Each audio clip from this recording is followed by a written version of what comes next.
The rain fell relentlessly, a curtain of water blurring the windshield of Logan Blake's sleek black car as he sped down the highway. The rhythmic thump of the windshield wipers matched the pounding in his head, his thoughts a cacophony of numbers, contracts, and deadlines. The meeting he was headed to in the next city could determine the future of his rapidly expanding tech empire. There was no room for distractions.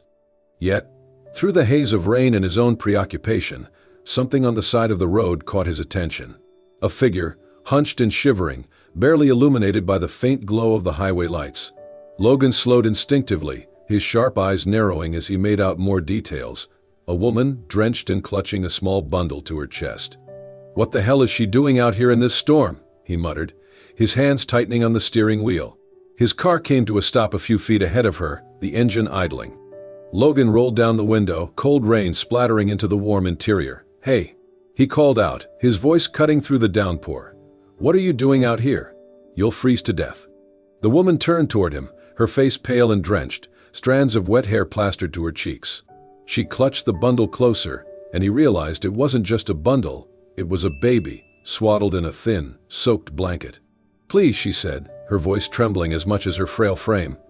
"My baby, he's sick. We have nowhere to go." Logan's breath hitched, the weight of her words slamming into him. His first instinct was to call for help. Surely someone more qualified could handle this.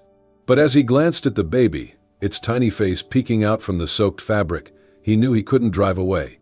"Get in," he said, his tone brusque but urgent. The woman hesitated, her eyes darting between him and the car as if unsure whether to trust him. "Look, you don't have a choice," he said, his patience fraying. "You and your baby need to get out of the rain. Now." Wow. Finally, she nodded, her movements stiff and weary. Logan got out of the car, grimacing as the rain immediately soaked through his expensive suit. He opened the passenger door and helped her in, the baby whimpering softly as she climbed into the seat. Once they were inside, Logan cranked up the heat, the warmth flooding the space as the woman cradled her child closer. Her clothes clung to her thin frame, and her lips were tinged with blue. "What's your name?" Logan asked, keeping his eyes on the road as he pulled back onto the highway. "Claire," she said softly, "and this is Max." Logan glanced at the baby in her arms. His tiny face was flushed, his breathing shallow. "He doesn't look good," Logan said, concern creeping into his voice. "Have you taken him to a doctor?" "I tried," Claire replied, her voice cracking. "I couldn't afford it, and we've been on the streets for weeks." Logan's jaw tightened. The absurdity of her situation gnawed at him. How someone could be left in such dire straits, with no one to turn to. "Listen," he said after a moment, "I can't take you where I'm going, I've got an important meeting. But I have a place nearby. It's safe, and you can stay there until I'm back." Her eyes widened, a flicker of fear crossing her face. "Why would you do that? You don't even know me." Logan sighed. "I don't need to know you to see you're in trouble. You and your baby need help, and I'm in a position to give it. That's all there is to it." Claire stared at him for a long moment, uncertainty warring with desperation in her expression. Finally, she nodded. "Thank you," she whispered. Logan reached into his pocket and pulled out his spare key fob. "The penthouse address is programmed into the GPS. Use this to get in," he said, handing her the sleek black key. Claire hesitated, her fingers hovering over the key. This feels like too much." "It's just for a few days," Logan assured her. "Take care of your baby. That's all I'm asking." She took the key with trembling hands, her voice barely audible as she said, "I don't know how to thank you." "Don't worry about it," Logan replied, his tone firm but kind. "Just get Max warm and fed." As he pulled into a gas station to let her out, Logan watched her climb into a waiting taxi he had called for her. The baby's soft cries echoed faintly as the door closed behind them. Logan stood in the rain for a moment, watching the taxi drive away. Something about the encounter left him unsettled, though he couldn't pinpoint why. Shaking his head, he climbed back into his car and sped off toward his meeting, unaware of how profoundly his life was about to change. The elevator doors slid open with a soft chime, revealing a space Claire could hardly comprehend. Logan's penthouse wasn't just large, it was massive, stretching out before her with floor-to-ceiling windows that offered a breathtaking view of the glittering city below. The sleek marble floors reflected the ambient glow of modern light fixtures, and the furniture, all minimalist and impeccably arranged, looked like it belonged in a luxury magazine. For a moment, Claire hesitated to step out of the elevator, clutching Max tighter to her chest. Her damp, worn clothes and frayed backpack seemed laughably out of place in such an opulent space. "This can't be real," she murmured, her voice trembling with disbelief. Max let out a soft whimper, breaking her trance. The warmth of the penthouse wrapped around her like a comforting blanket, a stark contrast to the rain-soaked streets she had called home for far too long. She took a tentative step forward, her shoes squeaking against the pristine marble. The first priority was Max. She found her way into the kitchen, her eyes widening at the sheer size of it. Stainless steel appliances gleamed under the warm lights, and the fridge was fully stocked with fresh produce and drinks. She grabbed a bottle of formula just bought from supermarket, heating it with shaking hands as she cradled Max in her arms. "Here you go, sweet boy," she whispered, feeding him carefully as she sank onto a plush couch in the living room. As Max drank, his small body relaxing against her, Claire let herself breathe for the first time in days. But the weight of uncertainty still pressed heavily on her. Why would someone like Logan help us? She glanced at the sleek key fob he had handed her, now sitting on the coffee table. People like Logan didn't stop for people like her, not in her experience. But as she looked down at Max's flushed cheeks, she pushed the doubts aside. Whatever Logan's reasons, he had given her and her baby a lifeline. Over the next few days, Claire tried to adjust to her new surroundings. At first, she felt like a trespasser in Logan's world. She was careful not to touch anything unnecessarily, afraid of breaking something that would cost more than she could earn in a lifetime. But as Max's fever subsided and his health improved, Claire began to let herself relax. The penthouse, once overwhelming, started to feel like a haven. One evening, as Max napped soundly in a makeshift bed she had crafted from soft blankets, Claire wandered the penthouse, marveling at its understated beauty. Gratitude welled up in Claire's chest, and she knew she couldn't sit idly by while Logan provided so much. Cleaning became her way of showing thanks. She started with small tasks, tidying the kitchen after meals, wiping down surfaces, folding the throw blankets neatly. But soon her efforts expanded. She organized the bookshelves, polished the marble floors until they gleamed, and even tackled the laundry. As she worked, a part of her felt grounded again. The act of putting things in order brought a sense of control she hadn't felt in years. But even as she began to feel more at home, shadows of her past lingered in the corners of her mind. Late one night, Claire sat by the window, gazing out at the city lights while Max slept soundly in the next room. Her reflection stared back at her from the glass, tired, haunted, and wary. She couldn't stop replaying the moments that had led her here, the fights with her father, the threats, the ultimatum that had left her no choice but to run. Claire closed her eyes, her fists clenching at the memory of his words, "You'll regret this. You can't hide from me forever." She glanced back at Max, her heart tightening. She had promised herself she would do whatever it took to protect him, even if it meant keeping secrets from the man who had shown her nothing but kindness. One evening, as she folded laundry in the living room, she caught sight of the news playing on the television. Her breath hitched when she saw a familiar face flash across the screen, her father's. Claire grabbed the remote, lowering the volume as her father's voice boomed in a press conference. "To anyone with information about my daughter, Claire, or her child, please come forward. She's in danger and needs to be found." Claire's hands trembled, the folded shirt falling from her grasp. She quickly turned off the TV, her chest tightening. The walls of the penthouse suddenly felt too close, the comfort too fragile. She glanced at Max, sleeping peacefully, and whispered to herself, "I can't let him find us." Despite her fear, Claire couldn't deny the gratitude she felt toward Logan. He had given her and Max more than shelter. He had given them a moment to breathe, a chance to feel safe, even if just for a little while. But as much as she wanted to stay, Claire knew that her secrets were a ticking time bomb. And when Logan returned, she wasn't sure how much longer she could keep them hidden. The elevator chimed softly as Logan stepped into the foyer of his penthouse. He pulled off his tie, sighing heavily after a grueling few days of meetings and late-night negotiations. He had barely thought about the strangers he had let into his home, assuming he'd return to find everything exactly as he left it, minimalist and pristine. But as he opened the door, he froze in his tracks. The faint scent of something warm and inviting wafted from the kitchen food? That was new. The usually sterile air of the penthouse now smelled faintly of lavender, and soft music played from somewhere in the background. Logan's sharp eyes scanned the space. The marble floors gleamed brighter than ever, The countertops were spotless, and the cluttered stack of unopened mail on his desk was gone. On the dining table sat a simple vase of fresh flowers, their bright petals adding a pop of color to the otherwise neutral tones of the room. His eyebrows furrowed as he stepped inside, the sound of his shoes against the marble seeming louder than usual. "This doesn't look like my home," he muttered to himself, his gaze darting from the flowers to the neatly folded throw blanket on the couch. From the living room, he heard a soft laugh followed by a gentle voice.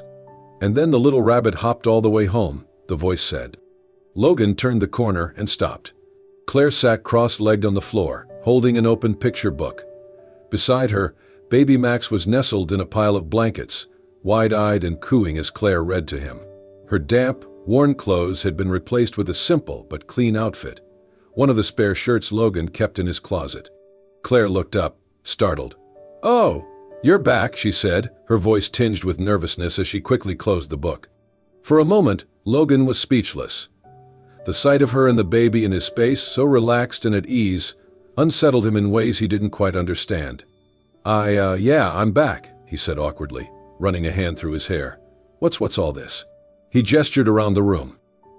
Claire stood, smoothing her shirt. I wanted to thank you. For everything. You didn't have to help us, but you did, and she hesitated, biting her lip. I just thought I'd try to make the place look nice." Logan glanced at the flowers, the spotless kitchen, the faint smile on Max's face. "Nice? Claire, this is like a whole new apartment." Claire looked down, wringing her hands. "I hope it's okay. I didn't mean to overstep. You gave us a chance to breathe, and I wanted to do something to repay you." Logan studied her, his gaze softening. It's fine. It's more than fine. I just wasn't expecting it." He caught Max's tiny gaze and gave a small smile. "Looks like he's feeling better," Logan said, nodding toward the baby. "He is," Claire said, her voice warm with relief. "The fever's gone, and he's been sleeping better. Thanks to you." Logan waved off the gratitude, stepping further into the room. "You don't have to keep thanking me. I didn't do anything special." "You did more than you know," Claire said quietly. That evening, Logan found himself lingering in the penthouse longer than he had planned. Normally, he would have headed to his study or dived into the mountain of emails waiting for him. But something about the presence of Claire and Max pulled him in, grounding him in a way he didn't expect. As they shared a simple dinner, cooked by Claire, he listened as she talked about Max's recovery, her tentative plans for the next few days, and little anecdotes about her time in the penthouse. "And then I tried to use the dishwasher, but I think I pressed the wrong button because it started making this weird noise," Claire said, laughing softly. Logan chuckled, shaking his head. "I wouldn't know. I've never used it myself." "Of course you haven't," Claire teased, a playful smile tugging at her lips. The conversation turned to deeper topics as the evening wore on. Logan found himself asking questions about her life, curious about the strength and resilience he saw in her. "Was it always just you and Max?" he asked, his voice gentle. Claire hesitated for a moment before nodding. "It's been just us for a while now. It's not easy, but he's my world. I'd do anything for him." Logan felt a pang of admiration, and something else he couldn't quite name. Later that night, as Claire put Max to bed, Logan sat on the couch, flipping through the channels on the TV. His gaze flickered to the flowers on the table, the cozy blanket folded neatly on the armrest. The penthouse had always been a place of isolation for him, a symbol of his success but devoid of warmth. Now, for the first time, it felt like a home. But his thoughts were interrupted when Claire returned to the living room, her expression tense. "What's wrong?" Logan asked, sitting up. Claire glanced at the TV, which was now playing the news. Logan followed her gaze, his brow furrowing, as he noticed her stiff posture. On the screen, a reporter was discussing a missing persons case, and the image of a man flashed briefly before being replaced by a woman's photo. The resemblance to Claire was striking. Logan glanced at her, his eyes narrowing. "Claire, is there something you're not telling me?" Her face paled, and she quickly shook her head. "No, it's nothing," she said, her voice too quick, too tight. Logan didn't press her, but suspicion began to creep into his mind. Something wasn't adding up, and he couldn't shake the feeling that Claire was hiding more than she let on. Logan's patience was wearing thin. Over the past few days, Claire's behavior had grown increasingly strange. She flinched whenever the phone rang and tensed whenever the news played on TV. Late at night, he heard her pacing in the living room, murmuring into her phone in a voice too low for him to make out the words. That evening, as Logan worked in his office, Claire's voice floated through the hallway. She was speaking in hushed, frantic tones, her words punctuated by sharp breaths. Logan moved closer to the door, catching snippets of her conversation. "Can't let him find us. No, it's not safe." Logan's chest tightened. He wasn't one to eavesdrop, but the tone in Claire's voice left him no choice. "I just need more time. Max is all that matters." When the call ended, Logan heard her footsteps retreat to the living room. He stood frozen for a moment before storming down the hall, his mind racing. Claire was sitting on the couch, staring at her phone, when Logan entered the room. His sudden presence startled her, and she quickly locked the screen, her face flushing with guilt. "Who were you talking to?" Logan demanded, his voice sharp. "And no one," she stammered, avoiding his gaze. Logan crossed his arms, his expression hardening. "Don't lie to me, Claire. I heard you. You're hiding something." Her fingers tightened around the phone, and her shoulders slumped in defeat. "Logan, Who are you running from?" he interrupted, his frustration boiling over. "And why is your face on the news?" Claire's head snapped up, her eyes wide with panic. You saw that?" "Yes, I did. And I've been giving you the benefit of the doubt, but enough is enough." His voice softened slightly, though his tone remained firm. "I've let you stay here. I've helped you and Max. But I can't do that if I don't know the truth." Tears welled in Claire's eyes, and she clutched her phone to her chest as if it were a lifeline. For a long moment, the only sound in the room was the distant hum of the city below. Finally, she took a deep, shaky breath. "I didn't mean to lie," she said, her voice breaking. I was trying to protect Max." Logan's gaze softened, but he didn't speak, waiting for her to continue. Claire looked down at her hands, her words coming slowly. "My real name is Claire Montgomery. My father is Charles Montgomery." Logan's eyes widened. Charles Montgomery was a name even he recognized, a billionaire tycoon known for his ruthless business tactics and larger-than-life persona. Claire continued, her voice thick with emotion. "To the world, he's a powerful man, a philanthropist. But behind closed doors, he's controlling and abusive. My mother left him when I was a teenager, but she couldn't take me with her. I grew up in that house, under his rules, his expectations." She paused, wiping a tear from her cheek. "When I got older, I tried to break away. I wanted to live my own life, to be independent. But he wouldn't let me go. Then I met Max's father, a mistake I'll regret for the rest of my life. My father hated him, said he wasn't good enough for me. When I got pregnant, my father cut me off completely." Logan's jaw tightened, a mix of anger and sympathy rising within him. "After Max was born, my father started trying to take him away from me," Claire said, her voice trembling. "He said I was unfit to be a mother, that Max would be better off with him. He filed lawsuits, sent investigators to dig up dirt on me, anything to prove his case." She looked up at Logan, her eyes pleading. "I had no choice. I had to run. I've been living on the streets, trying to stay one step ahead of him. He doesn't care about Max, he just wants to win, to control me. I couldn't let him take my son." Logan let out a slow breath, trying to process everything she had said. He was no stranger to the cutthroat world of wealth and power, but the lengths her father had gone to chilled him. "Why didn't you tell me?" he asked, his voice quieter now. "Because I didn't think you'd understand," Claire admitted. "You're wealthy, successful, everything my father is. I thought if I told you, you'd turn me away or call him." Logan frowned, the sting of her mistrust evident in his expression. "Claire, I'm not your father. I helped you because I saw someone who needed it, not because of who you are or where you come from." Claire's shoulders sagged and she looked away. "I know, and I'm sorry for lying to you. But Max is all I have. I couldn't risk losing him." Logan paced the room, his thoughts a whirlwind. He felt betrayed by her dishonesty, but at the same time, he couldn't ignore the depth of her love for her son or the courage it had taken to escape her father's grasp. Finally, he stopped and turned to her. "You can stay," he said, his voice firm. "But this changes everything, Claire. I need to know I can trust you." Her eyes filled with fresh tears and she nodded. "You can, I promise." As they stood in tense silence, a sharp knock echoed through the penthouse. Logan's head snapped toward the door, his instincts immediately on alert. Claire's face went pale, and she clutched Max, who had begun to stir in his sleep. Logan strode to the door and peered through the peephole. A man in a dark suit stood on the other side, his demeanor cold and professional. "Who is it?" Claire whispered, her voice trembling. Logan's jaw clenched. Private investigator. Claire's breath hitched, and Logan turned to her, his expression steely. Stay here. Let me handle this. As he opened the door, he couldn't shake the feeling that this was just the beginning of the battle they were about to face. The tension in Logan's penthouse had been mounting ever since the investigators' visit. The man had left with thinly veiled threats, but the next wave of attacks was far more direct. A knock came at the door early one morning. Logan opened it to find a courier holding a thick envelope with Claire's name on it. He handed it to her, and as she tore it open, her hands trembled. "What is it?" Logan asked, his voice steady despite the unease curling in his gut. Claire scanned the document, her face paling with each word. "It's a summons," she whispered. "My father's filed for custody of Max. He's claiming I'm unfit to be a mother."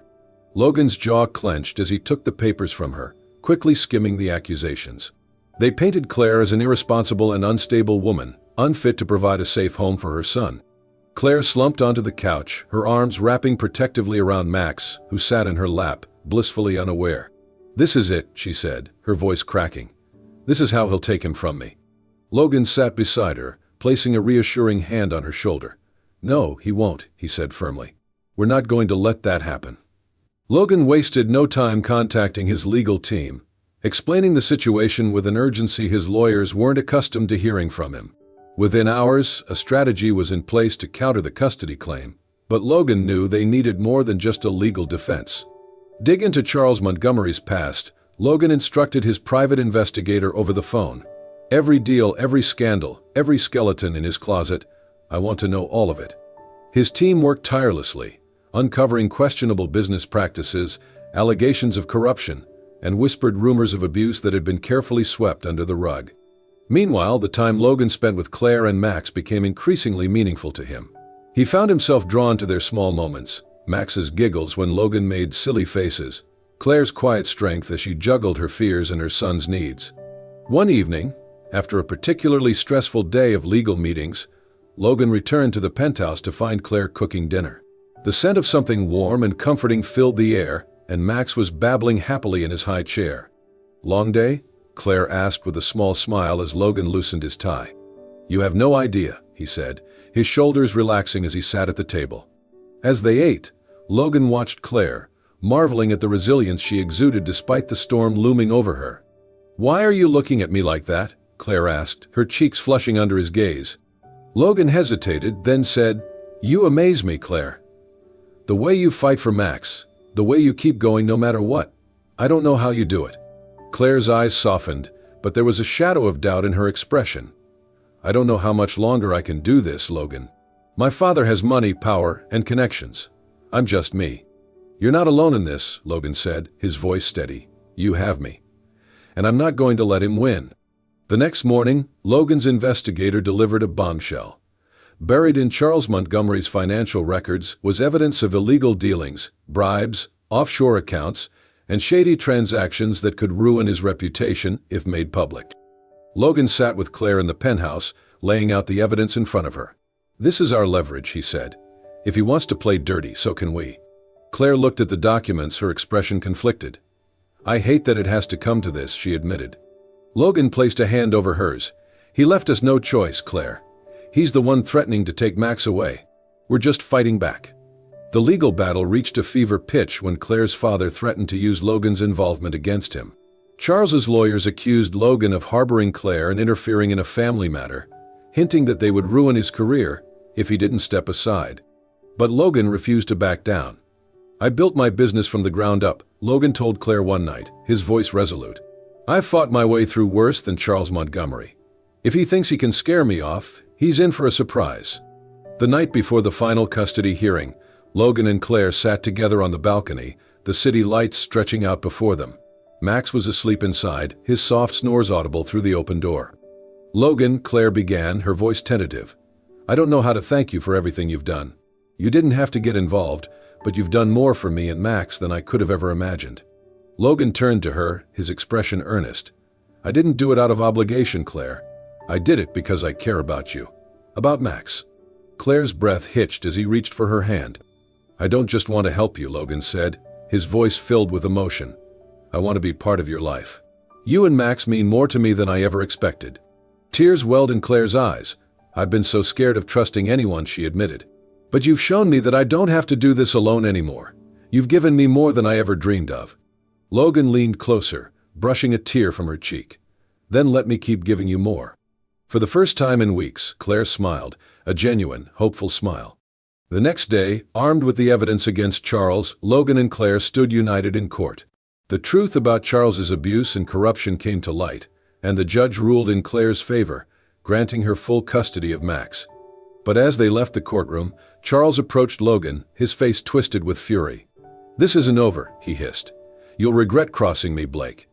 Logan met his glare head-on. "Do your worst, Montgomery. I'm not afraid of you." As Claire held Max close, she looked at Logan with gratitude and trust. But deep down, she couldn't shake the fear that her father's threats weren't empty. The courtroom buzzed with whispers as the judge delivered the final ruling. "Full custody is awarded to Claire Montgomery," the judge declared, his gavel striking with finality. Additionally, the court recognizes evidence of Charles Montgomery's abusive behavior and unethical practices. His petition for custody is denied. The words washed over Claire like a tidal wave. Tears streamed down her face as she clutched Max, who giggled in her arms, oblivious to the moment's significance. She turned to Logan, whose steady presence by her side had been her anchor through it all. "Thank you," she whispered, her voice thick with emotion.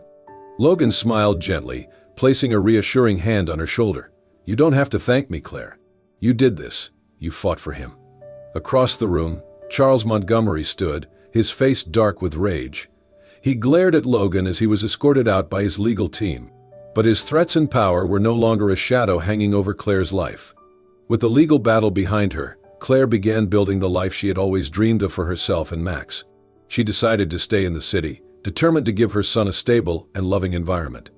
Logan's penthouse remained their home for the time being, though Claire made it her own with little touches.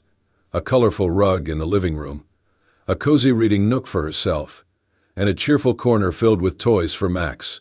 She found work at a local nonprofit, helping struggling families find housing and employment.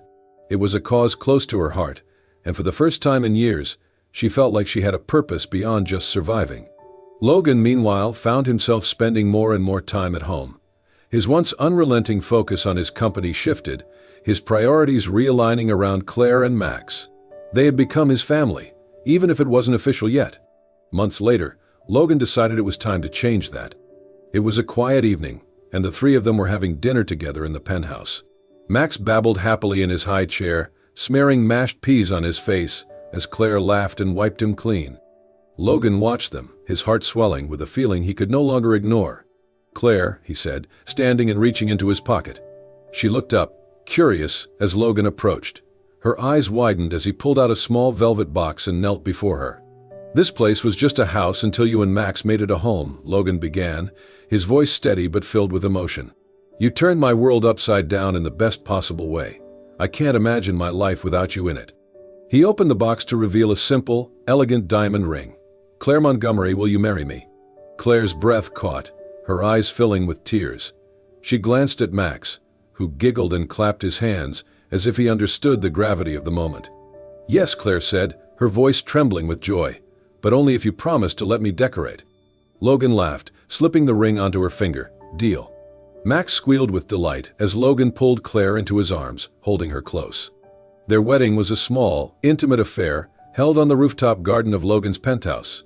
Friends, colleagues, and members of the community Claire had grown close to came to celebrate their love and resilience. Claire wore a simple, flowing gown that shimmered in the sunlight, while Max, now toddling around, sported a tiny suit that had everyone cooing. Logan, looking dapper in a tailored suit, couldn't take his eyes off his bride. As they exchanged vows, there wasn't a dry eye in the room. "I promise to stand by you," Logan said, his voice thick with emotion. "To be your partner in every sense of the word. To love and protect you and Max, no matter what life throws our way." Claire smiled, tears slipping down her cheeks. "I promise to trust you," she said. "To build a life together where Max feels safe and loved every single day. You didn't just save us, Logan, you gave us a family."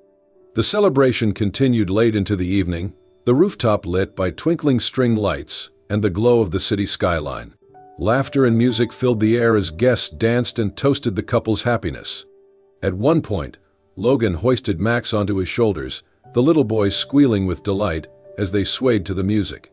Claire watched them with a full heart, marveling at how far they had come since that rainy night on the roadside. As the music softened, Logan pulled Claire close, holding her in his arms as they swayed under the stars. "You changed my life," Claire whispered, her voice barely audible over the gentle hum of the city. "That rainy night I thought it was the worst moment of my life, but it turned into the best thing that's ever happened to me." Logan kissed her forehead, his voice soft but resolute. "You and Max are the best thing that's ever happened to me, Claire. And I'm never letting you go." As they danced, surrounded by the people they loved in the city that had become their home, the past seemed like a distant memory. Together they had built something beautiful, something worth fighting for. That rainy night had changed everything. It hadn't just saved Claire and Max. It had given them, and Logan, a family. As Logan, Claire, and little Max danced under the stars, their journey reminds us of the transformative power of kindness, courage, and love. A simple act of compassion on a rainy night brought together 3 lives, creating a bond that defied all odds. If this story touched your heart, please like this video and share it with someone who believes in the magic of second chances. Don't forget to subscribe to our channel for more stories that inspire, move, and remind us all of the beauty in life's unexpected moments. Hit the notification bell so you never miss another heartwarming tale. Thank you for watching, and we'll see you in the next story.